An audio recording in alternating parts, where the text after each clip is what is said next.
Finance வித்யூரா பார்த்துக்கிட்டு இருக்க வருங்கால கோடீஸ்வரர்கள் அனைவருக்கும் வணக்கம். காமசூத்ரா உங்களுக்கு தெரியும், மங்கள் சூத்ரா தெரியுமா? மங்கள் சூத்ராங்கிற ஒரு வார்த்தை இன்றைக்கி தான் காலைல நான் கண்டுபிடிச்சேன் கிடையாது, தெரிஞ்சுக்கிட்டேன். அது என்ன அப்படிங்கும்போது உள்ளே போய் பார்த்தா நிறைய இருக்குது. அதை பற்றி இன்றைக்கி பேசலாம்னு ஒரு பிளான். அதுக்கு தான் இந்த வீடியோ.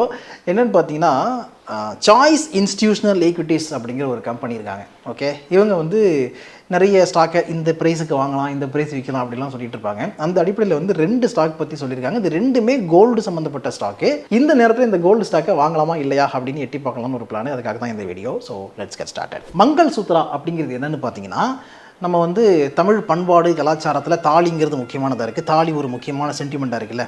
அந்த தாலி டைப்லேயே இருக்கக்கூடிய நகைகள், அது நெக்லஸாக இருக்கலாம், இல்லைனா ஒரு லாங் செயினாக இருக்கலாம். இந்த மாதிரியான ஆர்னமெண்ட்ஸ் எல்லாத்தையுமே மங்கள் சூத்ரா அப்படின்னு சொல்கிறாங்க. இது நார்த் இந்தியாவில் ரொம்ப ரொம்ப ஃபேமஸ். இன்றைக்கி டைட்டன் கம்பெனியாக இருக்கட்டும், ஜிஆர்டியாக இருக்கட்டும், இந்த மாதிரி நிறைய நகைக்கடையில் பார்த்தீங்கன்னா இந்த மங்கள் சூத்ராங்கிற செக்மெண்ட்டுக்கு தனியாக ஒரு இதுவே வச்சுருக்கிறாங்க. ஓகேவா, அந்த மாதிரியான நகைகள்லாம் வைக்கிறாங்க.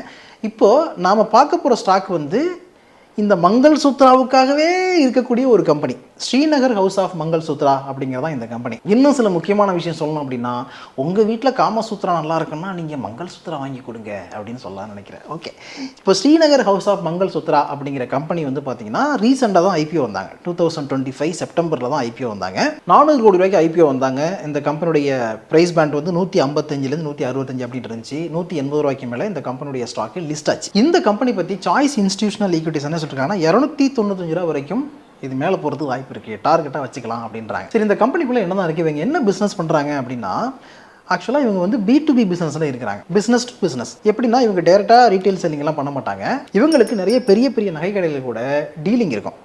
அவங்களுக்கு அவங்க கேட்குற மாதிரி தயாரித்து கொடுப்பாங்க. இந்த கம்பெனிக்கு பார்த்தீங்கன்னா, இவங்களுடைய கஸ்டமர் நெட்வொர்க் பார்த்தோம்னா 33 கார்ப்பரேட் கிளைண்ட்ஸ் இருக்கிறாங்க, 96 ஹோல்சேலர்ஸ் இருக்கிறாங்க, அதுக்கப்புறம் 832 ரிட்டைலர்ஸ் இருக்கிறாங்க. அதில் முக்கியமான கம்பெனி டாட்டாவுடைய டனிஷ்க்கு வருது.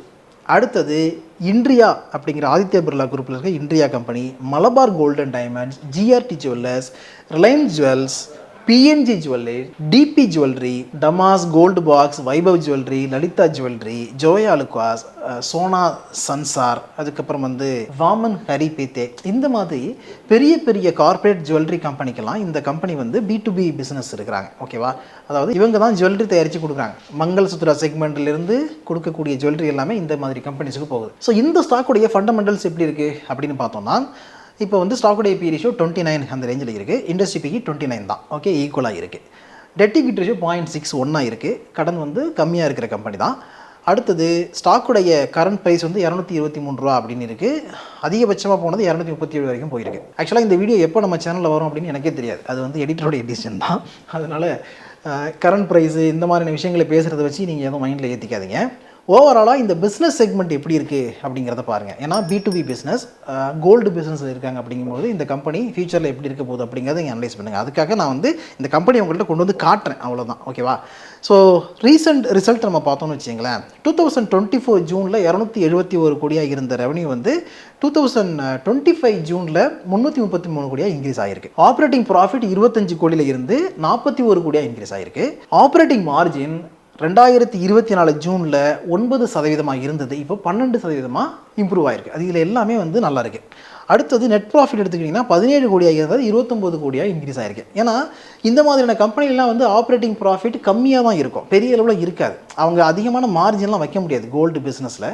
அதனால 12% மார்ஜின் அப்படிங்கிறது டீசெண்டான மார்ஜின் தான். ஷேர் ஹோல்டிங் பேட்டர்ன் பார்த்தோம்னா, ப்ரொமோட்டர் ஹோல்டிங் 74க்கு மேலே இருக்குது, FIS 3.9 வச்சிருக்காங்க, DAS 3.8 வச்சிருக்காங்க, ரிட்டைல் ஹோல்டிங் 17க்கு மேலே இருக்குது. அடுத்து நம்ம பார்க்க போகிறது இதே மாதிரியான பிஸ்னஸ் இருக்கக்கூடிய சாந்தி கோல்டு இன்டர்நேஷனல் அப்படிங்கிற கம்பெனி. இந்த கம்பெனி 2025 ஜூலையில் தான் ஐபிஓ வந்திருக்காங்க. 360 கோடிக்கு ஐபிஓ வந்தாங்க. 189லேருந்து 199 ரூபா இவங்களுடைய ப்ரைஸ் பேண்டாக இருந்துச்சு. 229 ரூபா ரேஞ்சில் இந்த கம்பெனியுடைய ஸ்டாக் ப்ரைஸ் லிஸ்ட் ஆச்சு. லிஸ்டிங்லாம் நல்லாவே இருந்துச்சு, டீசெண்டாக இருந்துச்சுன்னு சொல்லலாம். இந்த கம்பெனியும் ஜுவல்லரி பிஸ்னஸில் B2B செக்மெண்ட்டில் இருக்கிறாங்க.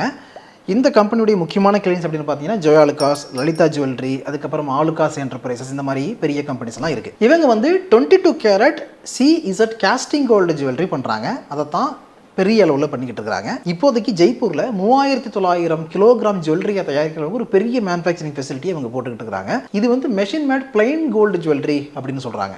ஓகே, அது வந்து நிறைய எக்ஸ்போர்ட் மார்க்கெட்டுக்கு தேவையான ஒன்றா இன்றைக்கி காலகட்டத்தில் இருக்குது. அதனால் அதில் இந்த கம்பெனி ஃபோக்கஸ் பண்ணுறாங்க. இந்த கம்பெனிக்கான டார்கெட் ப்ரைஸாக இவங்க சொல்கிற விஷயம் என்னென்னா 350 ரூபா வரைக்கும் போகும் அப்படின்னு சொல்கிறாங்க. 45% வரைக்கும் இது வந்து மேலே போகிறதுக்கான வாய்ப்பு இருக்குது அப்படின்னு சொல்கிறாங்க. சாந்தி கோல்டுடைய ஃபண்டமெண்டல்ஸ் எப்படி இருக்குது அப்படின்னு பார்த்தோம்னா, ஸ்டாக் PE 18க்கு மேலே இருக்குது, இண்டஸ்ட்ரி PE 29 அந்த ரேஞ்சில் இருக்குது. இந்த கம்பெனியுடைய ROE 44க்கு மேலே இருக்குது, ROCE 26க்கு மேலே இருக்குது, அண்ட் டெட் ஈக்விட்டி ரேஷியோ 0.34 இருக்குது. இது எல்லாமே வந்து டீசெண்டாக தான் இருக்குது. அடுத்தது ஃப்ரீ கேஷ் ஃப்ளோ மைனஸில் தான் இருக்குது, 18 crore மேலே மைனஸில் இருக்குது. ரீசன்ட் ரிசல்ட் எப்படி இருக்குன்னு பார்த்தீங்கன்னா, இப்போ வந்து Q2ல் 430 கோடி ரெவன்யூ பார்த்துருக்காங்க. ஆப்ரேட்டிங் ப்ராஃபிட் 61 கோடியாக இருக்குது. ஆப்ரேட்டிங் மார்ஜின் 14% இருக்குது. இந்த ஆப்ரேட்டிங் மார்ஜினை பாருங்கள், 2024ல் ஜூனில் வந்து 6% இருந்தது, இப்போ 14% இன்க்ரீஸ் ஆகிருக்கு. அடுத்தது நெட் ப்ராஃபிட் பார்த்தீங்கன்னாலும் 9 கோடியிலேருந்து 44 கோடியாக இன்க்ரீஸ் ஆகிருக்கு. ஸோ கடந்த ஒரு வருட காலகட்டத்தில் வந்து நல்ல growth காமிச்சிருக்காங்க. அடுத்தது ஷேர் ஹோல்டிங் பேட்டர்ன் வந்து 74% மேலே ப்ரமோட்டர் ஹோல்டிங் இருக்குது, FIS 2.6 வச்சிருக்காங்க, DIS 4 வச்சிருக்காங்க, ரிட்டைல் ஹோல்டிங் 18க்கு மேலே இருக்குது. இப்போ கரண்ட் ப்ரைஸ் வந்து 236 ரூபா அந்த ரேஞ்சில் ட்ரேட் ஆகிட்டு இருக்கு. எதுக்காக வந்து இதை நம்ம பார்க்குறோம் அப்படின்னா, இந்த ரெண்டு கம்பெனியுமே ஆர்கனைஸ்டு செக்டாரில், அதாவது கோல்டில் ஆர்கனைஸ்டு பிளேயராக இருக்கக்கூடிய கம்பெனிஸாக இருக்குது.